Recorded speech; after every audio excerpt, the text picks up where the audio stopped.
Hai guys, selamat datang di Positif Semanit, podcast siswa edukatif SMA Negeri 1 Porong. Kali ini topik pembahasan kita kedatangan narasumber saya, yakni teman saya. Halo semuanya.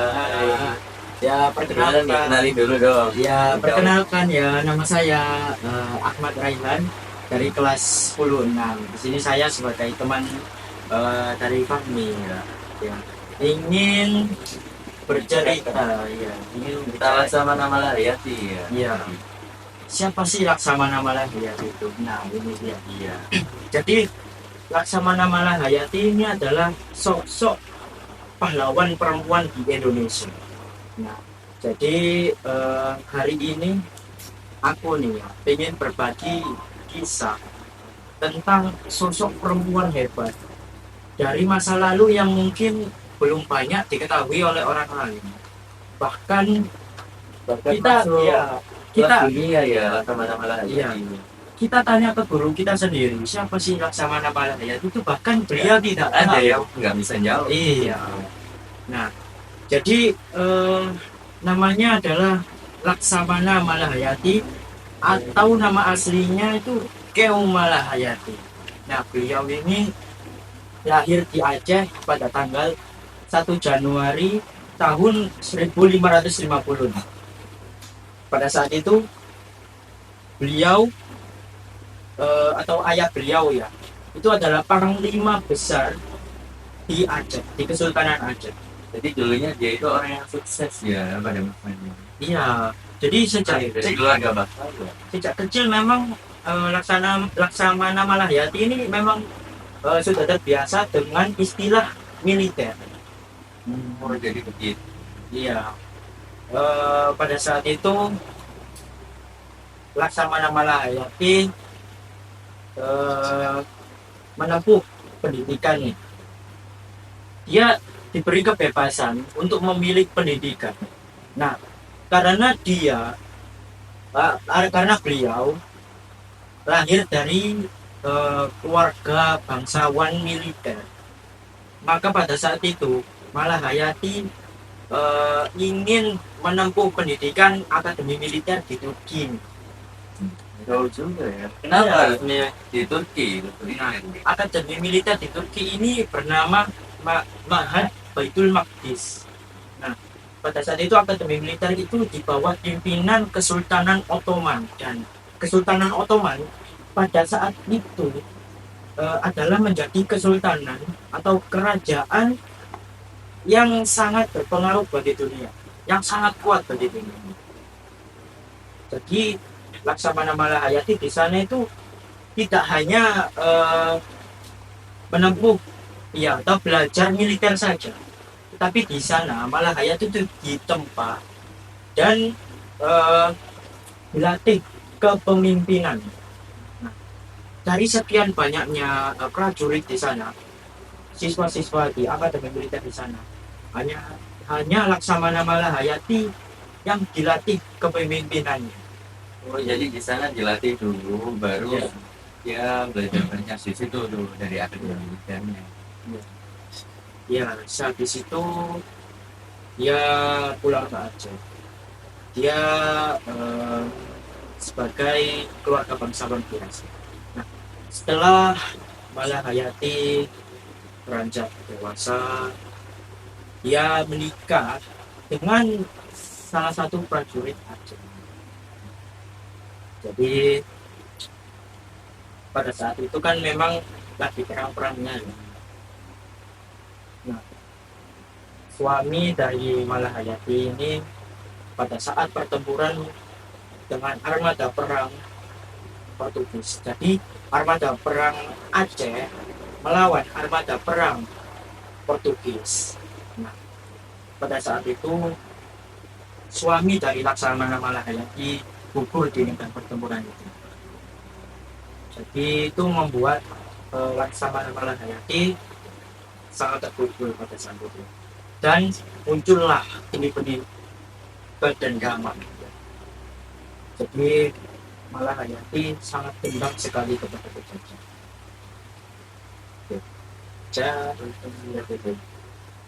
Jadi sama nama Hayati ini nemu kalau misalnya ayahnya udah mati kena penjajah, dia bangkit tuh semangatnya buat ngalahin Pasti penjajahnya. bagus. Karena memang dia dilatih dari kecil yaitu jiwa kepemimpinan. Dia tidak boleh sedih sedikit pun. Pada saat itu setelah suaminya meninggal, eh, Laksamana Malahayati itu meminta kepada pada saat itu ke raja atau sultan yang memimpin Aceh, yaitu Sultan siapa ya pada saat itulah dia meminta ingin mendirikan armada perangnya sendiri. Apa tuh nama armada perangnya sendiri? Armada perangnya ini tidak hanya kapal saja, tetapi dia juga meminta prajurit. Nah, nama dari prajuritnya yaitu Inong Bale. Nah, Inong Bale itu berasal dari kata Inong yang berarti wanita, ya dalam bahasa Aceh. Lalu Bale itu adalah janda. Nah, jadi Inong Bale adalah prajurit janda yang telah kehilangan suaminya akibat gugur di medan pertempuran. Nah, pada saat itu Inong Bale ini adalah pasukan yang isinya wanita-wanita janda yang tidak boleh diremehkan. Kenapa tidak boleh diremehkan? Karena di bawah kepemimpinan Laksamana Malahayati, pasukan Inong Bale ini menjadi kuat meskipun di dalamnya itu terdapat para wanita-wanita. Jadi kalau sekarang kita bilangnya itu wanita tangguh. Iya, wanita tangguh, wanita yang pemberani dan tidak dikenal setan. Kamu tadi bilang nih bahwa Inong Bale itu armada perangnya Laksamana Malahayati yang diisi sama perempuan aja. Nah, pertanyaannya kenapa nih kok hanya perempuan aja yang diambil Laksamana Malahayati? Sebentar.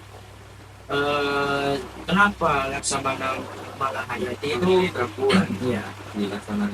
Kenapa kok nggak laki-laki aja? Kan laki-laki kan banyak tuh di matanya yang Nah, karena Laksamana Malahayati itu ingin memilih prajurit perempuan karena memang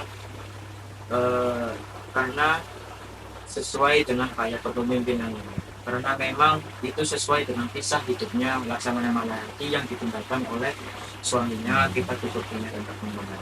Maka dari itu tidak susah untuk melatih prajurit perempuan yang memang sama-sama suaminya telah gugur di medan pertempuran. Nah, Laksamana Malahayati ini melambangkan kekuatan dari perempuan itu ya. Jadi, nah, simbol kekuatan perempuannya itu terdiri dari apa aja? Kayak misal dari tekadnya, terus gaya berperangnya, itu bisa diceritakan. Bisa. Jadi gaya berperang dari Laksamana Malahayati yaitu dia memiliki kapal perang.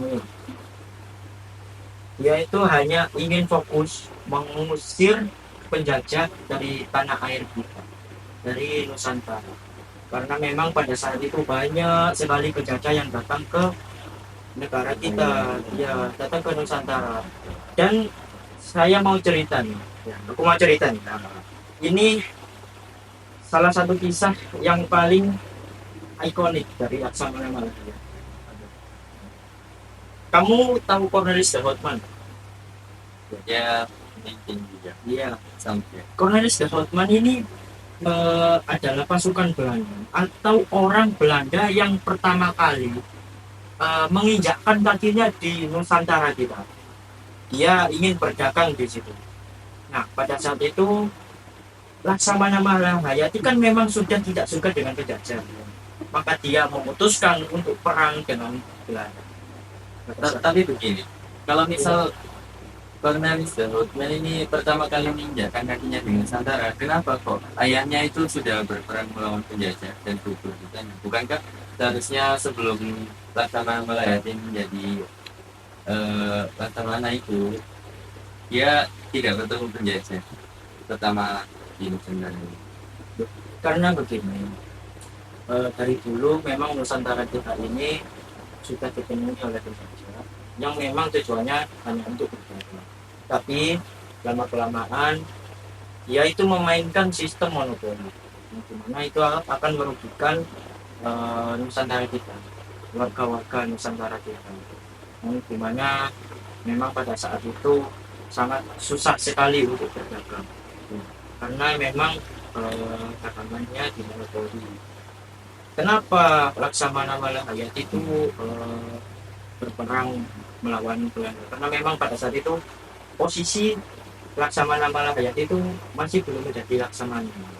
Jadi beliau itu tidak berhak untuk menyatakan perang kepada penjajah. Karena memang jabatannya dia itu masih rendah kalau tidak bisa.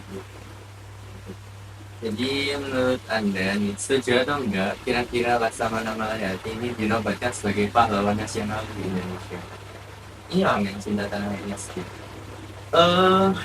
saya sangat setuju sekali. Bahkan kalau dikasih rating ya, saya kasih rating 1000 dari 10. Besar juga. Iya, Kenapa kok bisa dikasih rating 1000 gitu? karena dari para pahlawan kita di Indonesia ini, yang paling menurut saya yang paling hebat, yang paling teguh itu Laksamana Malayati. Karena saya tadi kan mau cerita tentang Cornelis the Hoodman ya. Dia Laksamana Malayati itu berperang melawan Cornelis the Hoodman di salah satu perancangan. Saat itu Laksamana Malahayati berhasil membunuh salah satu atau orang yang menginjakkan kakinya pertama di Nusantara, yaitu Cornelis the Hoodman. Nah, itu menjadi sejarah dunia yang tidak pernah terlupa menurut saya. Dan Cornelis the Hoodman itu memang orangnya sangat terkenal dan sangat besar pada saat masa penjajahan. Dan saya kagum sosok wanita bisa mengalahkan laki-laki, itulah hebatnya. Sangat hebat sekali loh Laksamana Malayati. Setelah perang usai itu kira-kira Laksamana Malayati ini dia ngapain? Kan sudah tidak ada penjajah gitu. Bukan tidak ada penjajah, tetapi pada saat itu setelah dia melawan Cornelis the Hoodman, muncullah penjajah-penjajah baru yang datang ke terus berdatangan ke negeri kita. Dan pada saat itu di salah satu perang, sayang sekali Laksamana Malayati gugur di salah satu gelaran kapal penjajah. Dan pada saat itu Kesultanan Aceh memiliki kehilangan salah satu laksamana terbaik, laksamana perempuan. Dan pada tahun 2017 presiden presiden ke-7 kita, yaitu Presiden Joko Widodo, menobatkan Laksamana Malayati, memberi gelar Laksamana Malayati, yaitu gelar pahlawan nasional.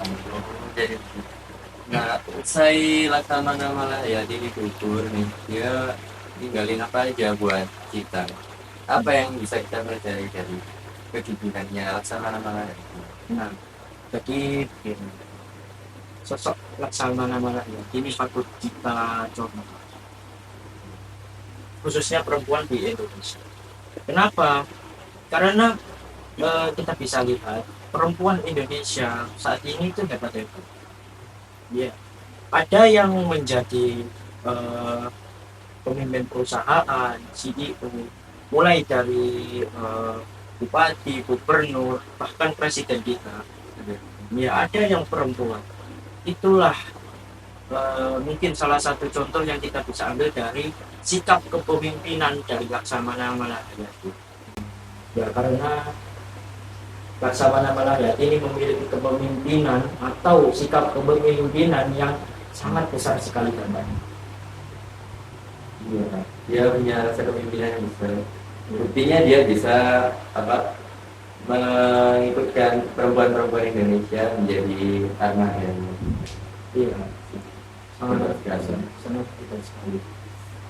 Dan mungkin harapan saya ya dari sosok Malahayati ini kepada perempuan-perempuan di Indonesia, janganlah kalian merendahkan harga diri kalian, daripada kalian itu akan kena akibatnya sendiri.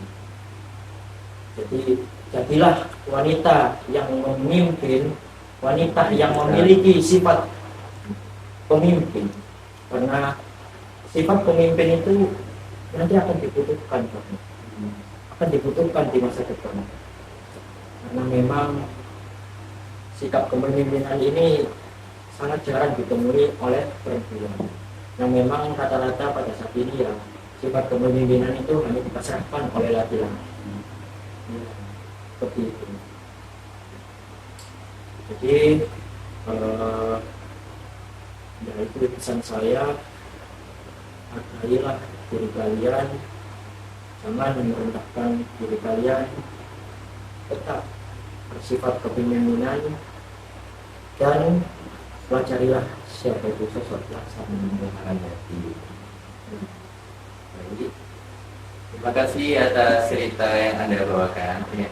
Terutama soal Laksamana Malahayati ini, yang dimana dia sosok yang sangat gigih dan patut dicontoh oleh terutama perempuan di Indonesia pada masa sekarang. Memang sangat patut dicontoh sekali. Patut dicontoh sekarang.